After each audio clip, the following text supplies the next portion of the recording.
দেশৰ বিদ্যালয় বহিৰ্ভূত আৰু আধাতে বিদ্যালয় এৰা শিশুসকলক বিদ্যালয়মুখী কৰা আৰু জলবায়ু পৰিৱৰ্তন ৰাজ্য তথা পৃথিৱীলৈ কঢ়িয়াই অনা ভয়াৱহতা সন্দৰ্ভত সজাগতা অভিযান।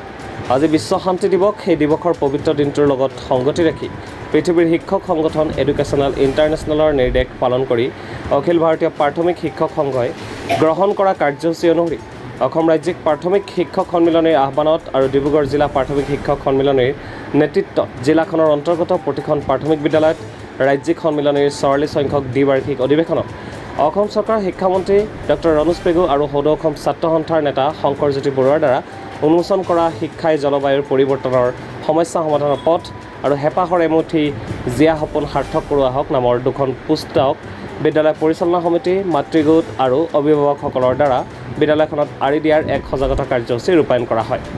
এই কাৰ্যসূচীৰ দ্বাৰা বিদ্যালয় বহিৰ্ভূত আৰু আধাতে বিদ্যালয় এৰা শিশুক বিদ্যালয়মুখী কৰোৱাৰ ক্ষেত্ৰত সহায়ক হ'ব আৰু উশাহৰ বাবে শিক্ষা ধৰণীখন বচাই ৰাখিবলৈ যে শিক্ষা প্ৰয়োজন, শিক্ষাই জলবায়ু পৰিৱৰ্তনৰ সমস্যা সমাধানৰ একমাত্ৰ পথ, সেই সম্পৰ্কে শিক্ষক, ছাত্ৰ ছাত্ৰী, অভিভাৱক তথা সমাজখনক সচেতনতা বৃদ্ধি কৰাই মূল লক্ষ্য। নমস্কাৰ। 2024 চনৰ আজি 21 ছেপ্টেম্বৰ তাৰিখ, অৰ্থাৎ আজি বিশ্ব শান্তি দিৱস। এই বিশ্ব শান্তি দিৱসৰ লগত সংগতি ৰাখি পৃথিৱীৰ শিক্ষক সংগঠন এডুকেশ্যন ইণ্টাৰনেশ্যনেলৰ আহ্বান মৰ্মে অখিল ভাৰতীয় প্ৰাথমিক শিক্ষক সংঘই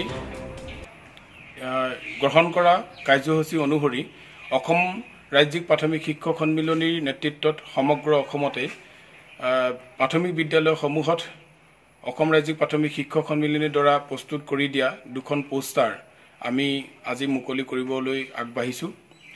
এই পোষ্টাৰ দুখনৰ মুখ্য উদ্দেশ্য হৈছে বিদ্যালয় বহিৰ্ভূত শিশুসকলক আমি পুনৰ বিদ্যালয়মুখী কৰাৰ এটা পৰিৱেশ ৰচনা কৰা, আৰু দ্বিতীয়টো কাৰ্যসূচী হৈছে জলবায়ুৰ পৰিৱৰ্তনৰ যি ভয়াৱহতাৰ ৰূপ, এই ভয়াৱহতাৰ ৰূপটোৰ ক্ষেত্ৰত আমি কিঞ্চিত হ'লেও যেন ৰোধ কৰিব পাৰোঁ, এই উদ্দেশ্যে আমাৰ এই পোষ্টাৰ দুখন আজি আমি মুকলি কৰিছোঁ। অৰ্থাৎ আমাৰ সমগ্ৰ অসমৰ প্ৰাথমিক বিদ্যালয়সমূহৰ লগতে আমি ডিব্ৰুগড় জিলাৰ প্ৰাথমিক শিক্ষক সন্মিলনীৰ নেতৃত্বতো আমি ডিব্ৰুগড় জিলাখনৰ প্ৰতিখন প্ৰাথমিক বিদ্যালয়ত এই কাৰ্যসূচী ৰূপায়িত হ'ব, আৰু বিদ্যালয়সমূহৰ বিদ্যালয় পৰিচালনা সমিতিৰ সমূহ বিষয়ববীয়া, মাতৃগোটৰ সভানেত্ৰী, সম্পাদিকা ডাঙৰীয়ানীকে প্ৰমুখ কৰি সমূহ বিষয়ববীয়া আৰু সমাজ সচেতক ব্যক্তিসকল ইতিমধ্যে মই উপস্থিত আছোঁ পূৰ্বজ্যোতি প্ৰাথমিক বিদ্যালয়ত। এই বিদ্যালয়তো তেওঁলোক সমবেত হৈছে। কিছু সময়ৰ পিছতেই তেওঁলোকৰ উপস্থিতিত আমি এই পোষ্টাৰকেইখন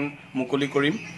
আমাৰ ইতিমধ্যে অসম ৰাজ্যিক প্ৰাথমিক শিক্ষক সন্মিলনীৰ 44 সংখ্যক হাইলাকান্দি অধিৱেশনত অসম চৰকাৰৰ মাননীয় শিক্ষামন্ত্ৰী ৰণোজ পেগু ডাঙৰীয়াই জলবায়ু ভয়াৱহতাৰ ৰূপ ৰোধ কৰাৰ উদ্দেশ্যে যিখন পোষ্টাৰ উন্মোচন কৰিছে, সেই পোষ্টাৰখনি আৰু আমাৰ ছাত্ৰ সংগঠনৰ সদৌ অসম ছাত্ৰ সন্থাৰ সন্মানীয় সম্পাদক শংকৰজ্যোতি বৰুৱাৰ দ্বাৰা আমি হেঁপাহৰ এমুঠি জীয়া সপোন সাৰ্থক কৰোৱা হওক নামাকৰণে এখন পোষ্টাৰ প্ৰস্তুত কৰিছিলে। এই পোষ্টাৰখনো আজি আমি বিদ্যালয়ত মুকলি কৰিম। ইয়াৰ মুখ্যতঃ উদ্দেশ্য হৈছে এই পোষ্টাৰ দুখনৰ জৰিয়তে আমি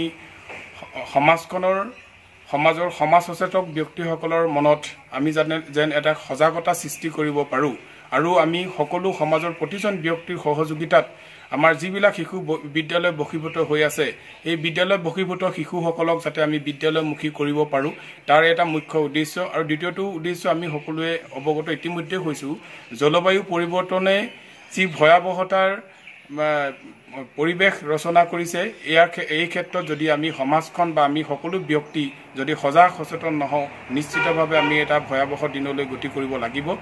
সেইকাৰণে আমি অসম ৰাজ্যিক প্ৰাথমিক শিক্ষক সন্মিলনীৰ আহ্বান মৰ্মে আমি ডিব্ৰুগড় জিলা প্ৰাথমিক শিক্ষক সন্মিলনীও ডিব্ৰুগড় জিলাৰ প্ৰতিখন প্ৰাথমিক বিদ্যালয়ৰ সমূহ অভিভাৱক অভিভাৱিকাক সজাগ আৰু সচেতন কৰি এই ভয়াৱহতাৰ ৰূপৰ কিছু ৰুদ্ধ কৰাৰ উদ্দেশ্যে এই কাৰ্যসূচী আজি ৰূপায়ণ কৰিছোঁ। ধন্যবাদ।